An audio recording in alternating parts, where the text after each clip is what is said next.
I sat there quietly, while they discussed my freeloading and how much money they'd save without me. But the lottery ticket burning a hole in my pocket was about to make their Thanksgiving dinner the most memorable one they'd ever regret. The dining room was filled with the warm scent of turkey and the cold bite of family cruelty. My son David carved the bird with mechanical precision, while his wife Linda arranged the side dishes like she was setting a stage for my public execution. The mahogany table that had hosted 4 generations of Thanksgiving dinners was about to witness something unprecedented, the moment my own family would reveal just how little I meant to them. "Betty, we need to have a serious conversation," David announced, setting down the carving knife with deliberate ceremony.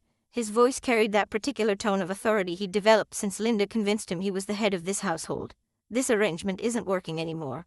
I kept my hands folded in my lap, feeling the crisp edge of the lottery ticket through the silk lining of my coat pocket.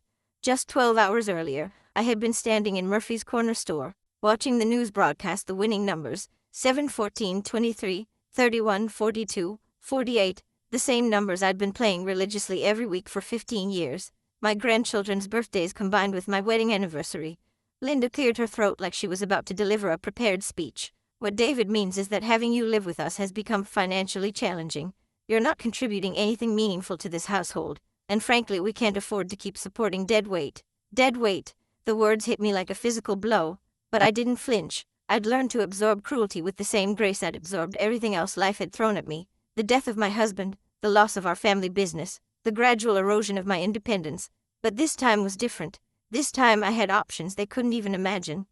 My daughter-in-law continued her assault with the confidence of someone who thought she held all the cards. "The reality is, Betty, that keeping you here is like, well, it's like keeping a pet we can no longer afford. You eat our food, you use our utilities, you take up space that could be put to better use. And for what? You don't work, you don't contribute to household expenses, and you certainly don't help with anything meaningful around here." But what they didn't know yet was about to change everything. David nodded along with his wife's character assassination like a dutiful puppet. "Mom, Linda's right. We've been carrying you for 2 years now, ever since you lost the house. We've been patient, but our own family has needs. The kids need college funds, we have our own retirement to think about, and frankly, we can't keep subsidizing your lifestyle." My lifestyle, as if choosing the smallest bedroom in their house, eating whatever leftovers they provided, and staying quiet in the corner, constituted some kind of luxurious existence they were generously funding out of the goodness of their hearts. Their daughter Emma, my 20-year-old granddaughter, shifted uncomfortably in her chair. She was the only one who seemed to recognize that something fundamentally wrong was happening at this family dinner. "Dad, maybe this isn't the best time."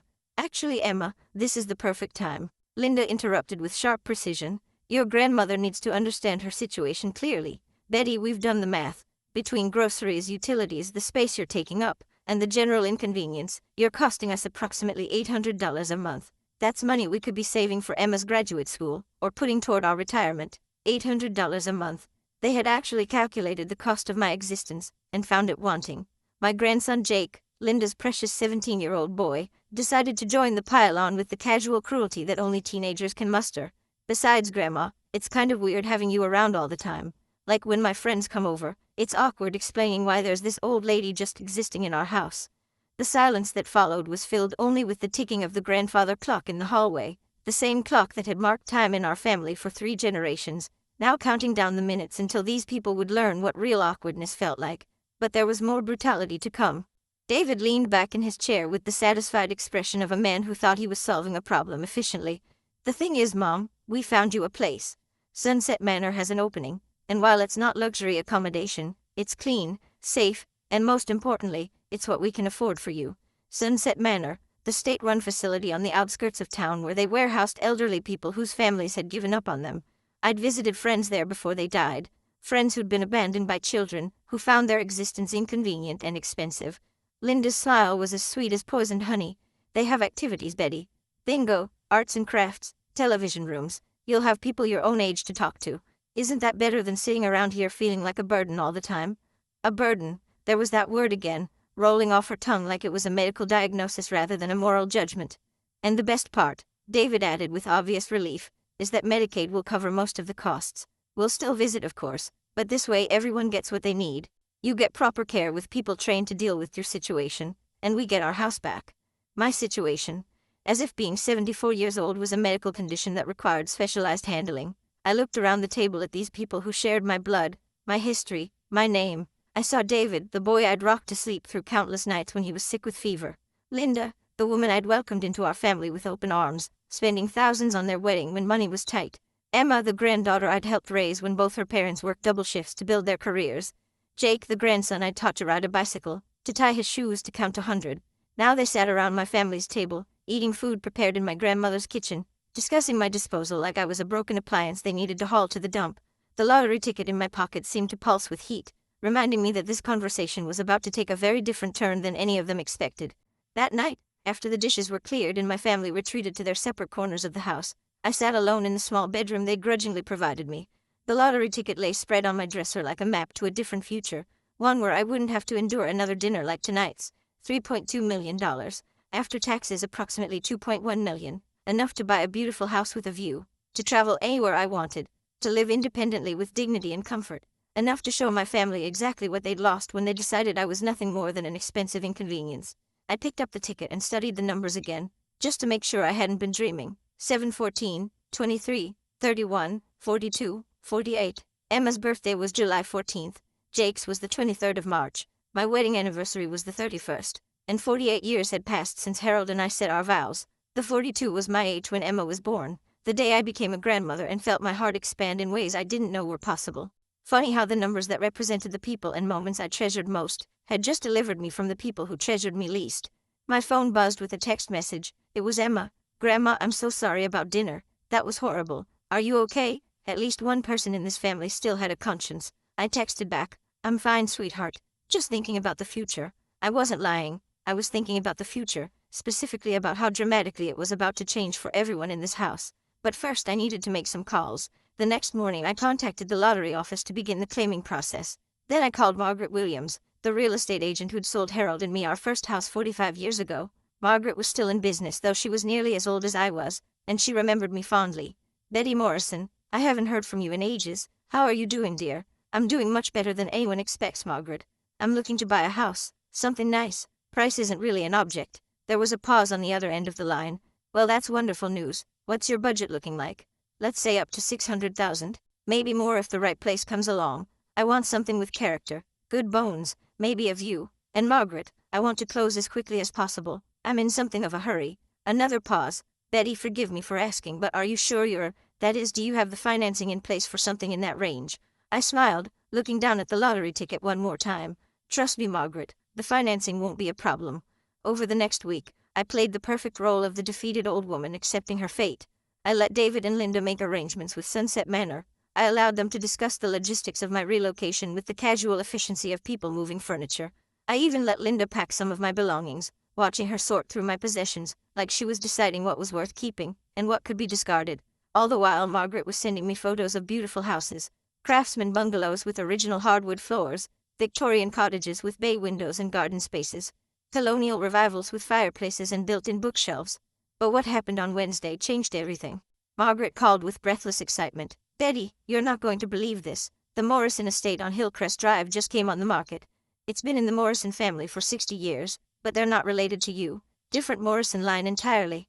But get this, it's almost identical to the house you described as your dream home when we were working together all those years ago. She was right. When I saw the photos, my heart stopped. It was a 1920s Tudor revival, with leaded glass windows, a slate roof, and a garden that rolled down to a small creek. The kitchen had been updated but maintained its period character. The master suite had a sitting area with built-in bookcases.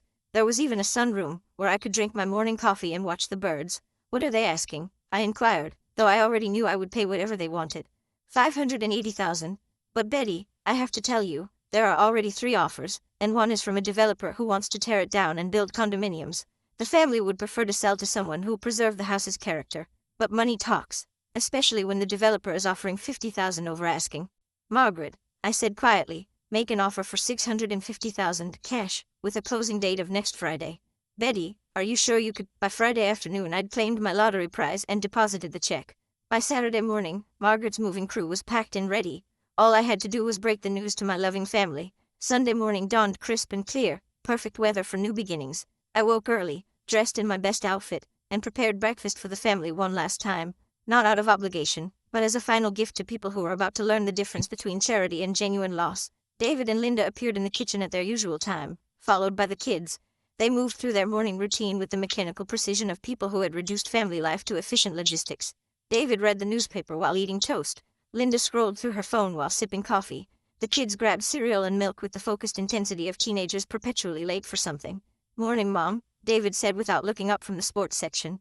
"The van from Sunset Manor will be here at 2 o'clock. You should probably finish packing this morning." I poured myself a cup of coffee and sat down at the table, centering myself for what was about to become the most satisfying conversation of my life.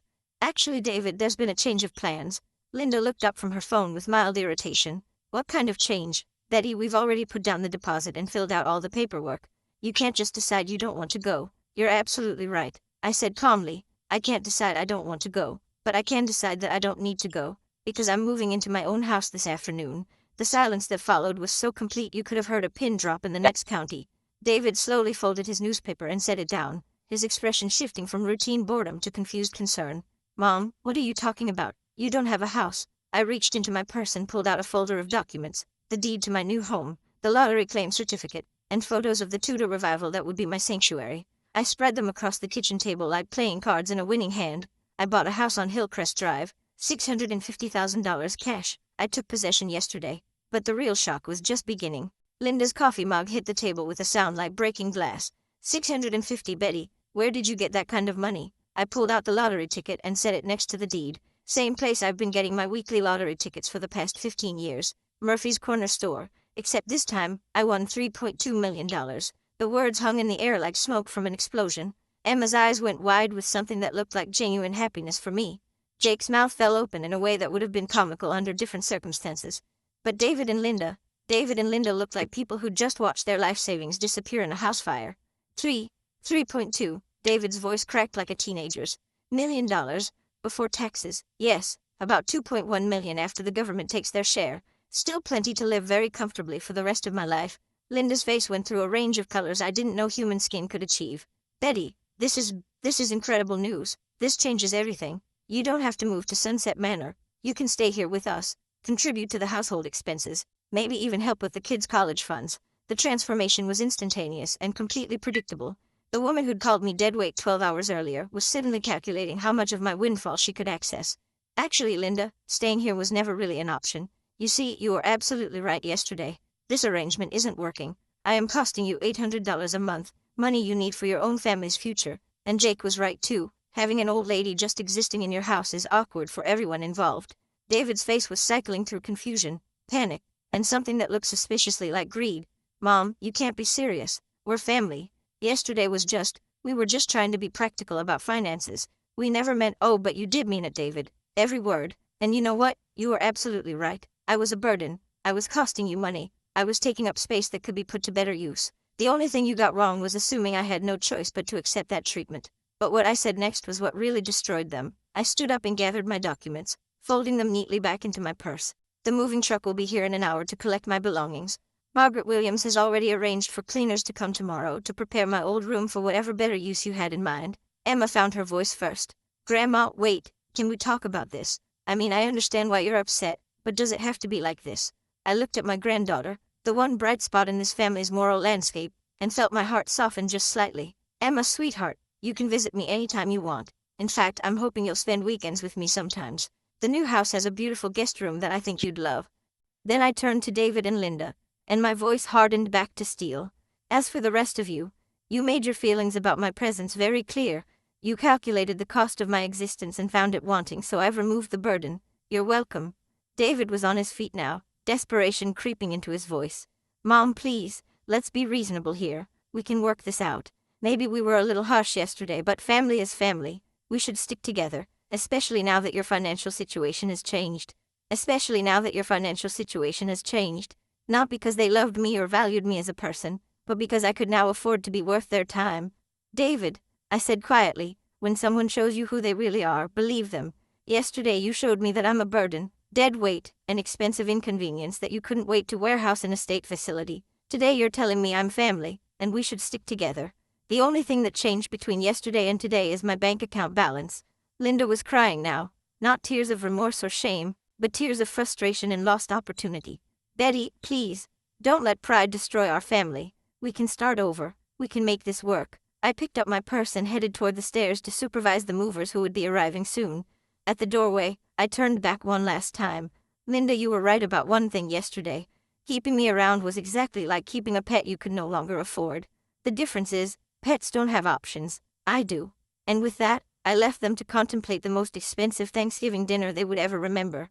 By noon, Margaret's moving crew had efficiently packed my belongings into their truck. It wasn't much. 2 years of living as an unwanted guest had taught me to keep my possessions minimal and my expectations lower. But what I lacked in material goods, I was about to make up for in satisfaction. The house on Hillcrest Drive was everything the photos had promised and more. As Margaret led me through the rooms that were now officially mine, I felt something I hadn't experienced in years, genuine excitement about the future. The morning light streamed through the lated glass windows, casting rainbow patterns on the polished hardwood floors. The kitchen smelled like vanilla and possibility. The garden beckoned with the promise of spring plantings and quiet afternoons. Betty, I have to say, in 30 years of real estate, I've never seen someone make a faster transition from renting to homeowning, Margaret said as she handed me the keys. Are you sure you're comfortable with such a big change so quickly? I looked around the sunroom that would be my morning coffee sanctuary, and smiled. Margaret, I've been uncomfortable for 2 years. This feels like coming home. What I didn't expect was how quickly news of my purchase would travel through our small town's gossip network. By Tuesday, Margaret told me later, half the community knew that Betty Morrison had bought the old Morrison estate with cash. By Wednesday, people were driving by just to see the house that had launched 1,000 conversations about lottery winners and family drama. But it was Thursday morning that brought the first wave of visitors I hadn't expected. I was arranging flowers in the front hall when the doorbell rang. Through the leaded glass, I could see David and Linda standing on my front porch, dressed in their Sunday best, despite it being the middle of a weekday. David was holding what looked like a gift basket, and Linda had the kind of nervous smile people wear when they're about to ask for something they're not sure they'll receive. I opened the door but didn't invite them in. David, Linda, this is unexpected. Mom, David began, his voice carrying forced cheer. We wanted to come see your new place. It's beautiful, really beautiful. You've done well for yourself. Linda nodded enthusiastically beside him. Betty, we brought you a housewarming gift. Just some wine and cheese. Thanks for entertaining. We thought maybe we could take a tour. They wanted in, not because they missed me or regretted their behavior, but because they needed to see exactly what they'd lost access to when they decided I was disposable. That's very thoughtful, I said, accepting the gift basket but making no move to open the door wider. But I'm not quite ready for visitors yet. Still getting settled, you understand? The disappointment on Linda's face was immediate and obvious. She'd clearly been planning this reconnaissance mission, probably calculating square footage and estimating property values while rehearsing apologies she didn't mean. Of course, David said quickly. We just wanted you to know that we're thinking about you. And Mom, if you need anything at all, you know you can call us, right? We're still family. As if family were a permanent status that couldn't be revoked by cruelty and greed, rather than a relationship that required ongoing care and respect to maintain. But what happened next was even more revealing. Actually, Linda said, her voice taking on that artificially sweet tone I'd learned to recognize as dangerous. We've been thinking about Thanksgiving next year. Maybe you'd like to host it here. This house seems perfect for entertaining, and we could all contribute to the cooking and preparation. There it was. They weren't just curious about my house. They were already planning how to access it, how to insert themselves back into my life now that my life came with better amenities. That's an interesting suggestion, Linda. I'll certainly consider it when the time comes. David shifted the conversation to what I suspected was the real reason for their visit. Mom, I know things got a little heated last Sunday. Maybe we all said things we didn't mean, but the important thing is that we're all okay, we're all doing well, and we can move forward as a family. Things got a little heated, as if their calculated cruelty was nothing more than a brief emotional outburst, rather than a systematic attempt to dispose of me like unwanted furniture. David, I appreciate you coming by, both of you, but I think it's best if we take things slowly. I'm still processing everything that's happened. Linda's mask slipped just slightly. Of course, Betty, but you understand that we never really meant any of those things we said, right? We were just stressed about finances, and maybe spoke more harshly than we intended.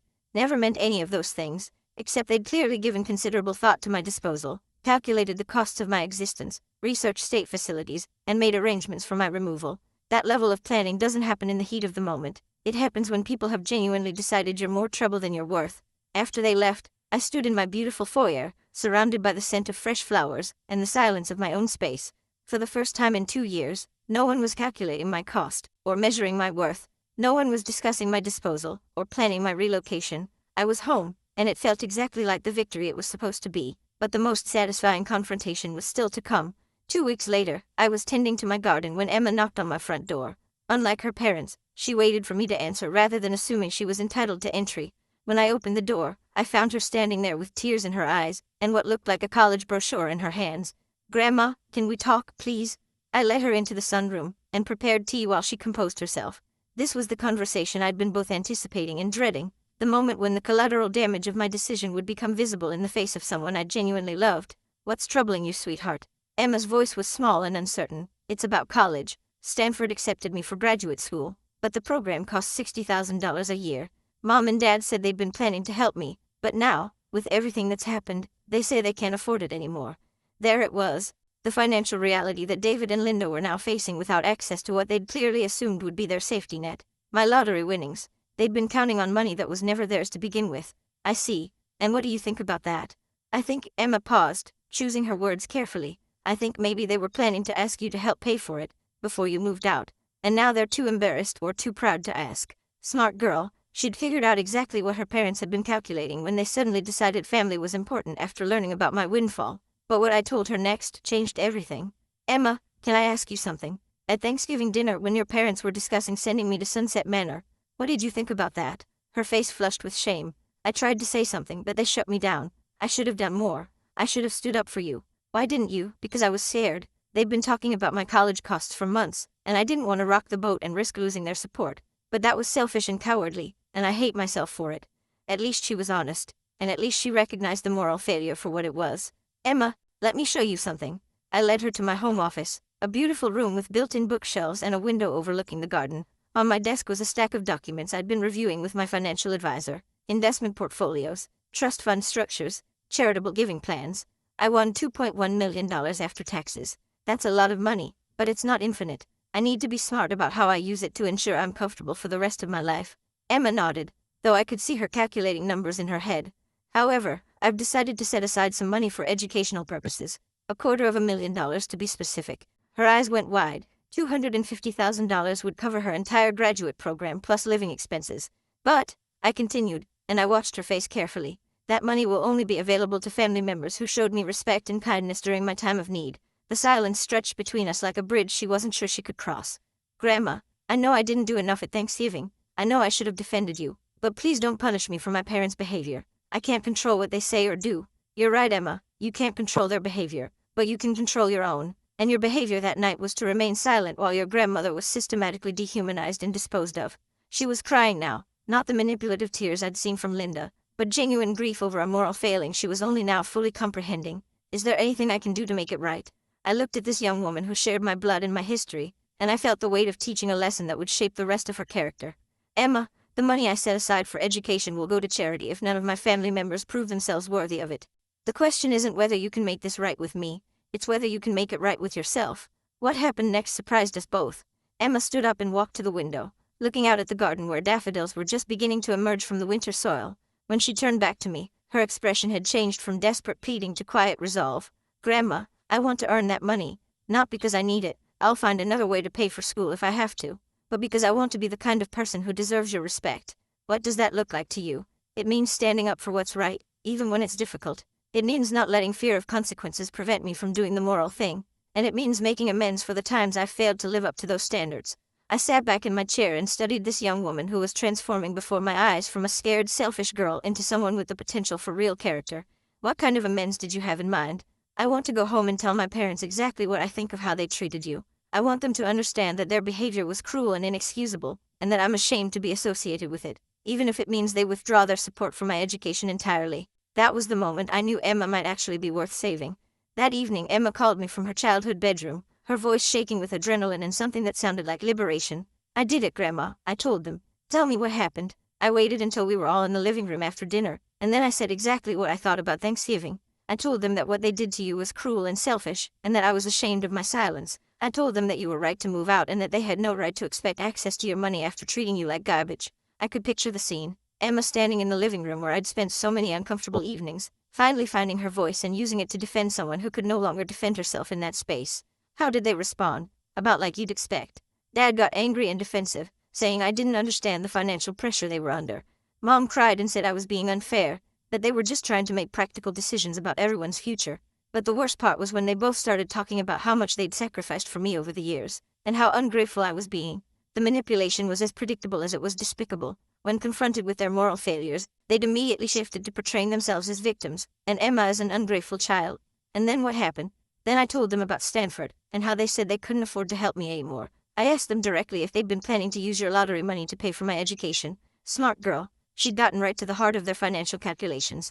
Dad tried to deny it at first, but Mom started crying harder, and said they'd hoped you might want to contribute to your granddaughter's future. She made it sound like they were doing you a favor by giving you the opportunity to be generous. The audacity was breathtaking. They'd tried to frame access to my money as a gift to me, the privilege of funding their financial obligations after they'd attempted to dispose of me. But what Emma said next was what made me proudest of all. Then I told them about your education fund, and how you'd set aside money for family members who showed you respect and kindness. I told them I knew I hadn't earned it, but that I was going to try to become someone who deserved it, even if that meant losing their financial support. How did they react to that? They both got very quiet. Then Dad asked how much money you'd set aside, and I could practically see him calculating whether there might still be a way to access it.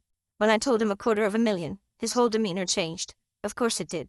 $250,000 was more than enough to solve their immediate financial concerns and fund their children's education. The only obstacle was earning back the respect and trust they'd systematically destroyed. Mom asked if I thought there was any way they could make things right with you. Not because they genuinely regretted their behavior, but because they wanted to know if reconciliation was possible if it meant access to the fund. What did you tell them?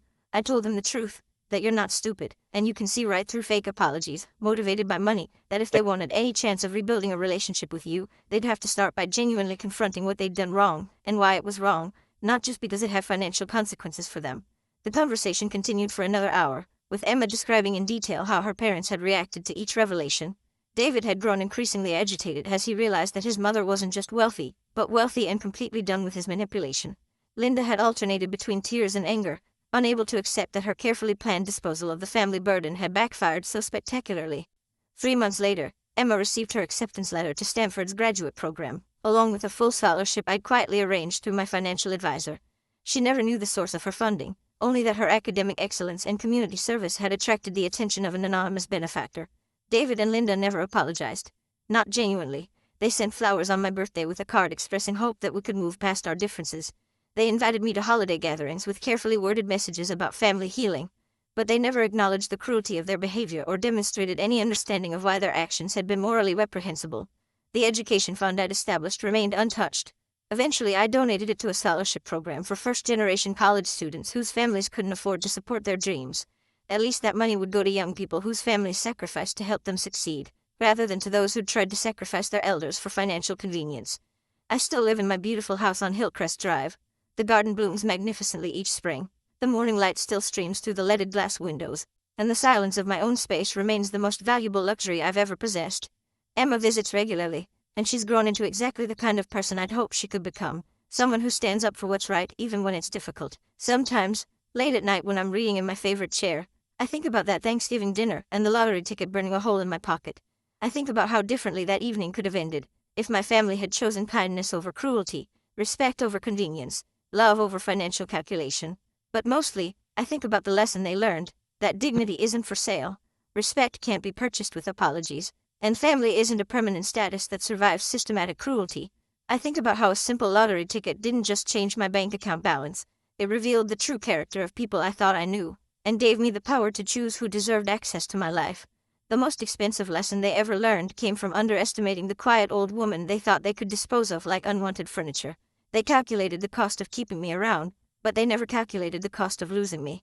$3.2 million bought me more than just a beautiful house and financial security. It bought me the truth about my family, the power to choose my own future, and the deep satisfaction of watching people who mistook kindness for weakness learn exactly how much their cruelty would cost them. And every morning when I drink my coffee in the sunroom and watch the birds in my garden, I'm reminded that sometimes the most valuable thing money can buy isn't luxury or comfort. It's the freedom to walk away from people who don't value you until they need something from you. That lottery ticket didn't just make me rich, it made me free. And freedom, as my family learned too late, is the one thing that no amount of apology or manipulation can ever buy back once it's been lost.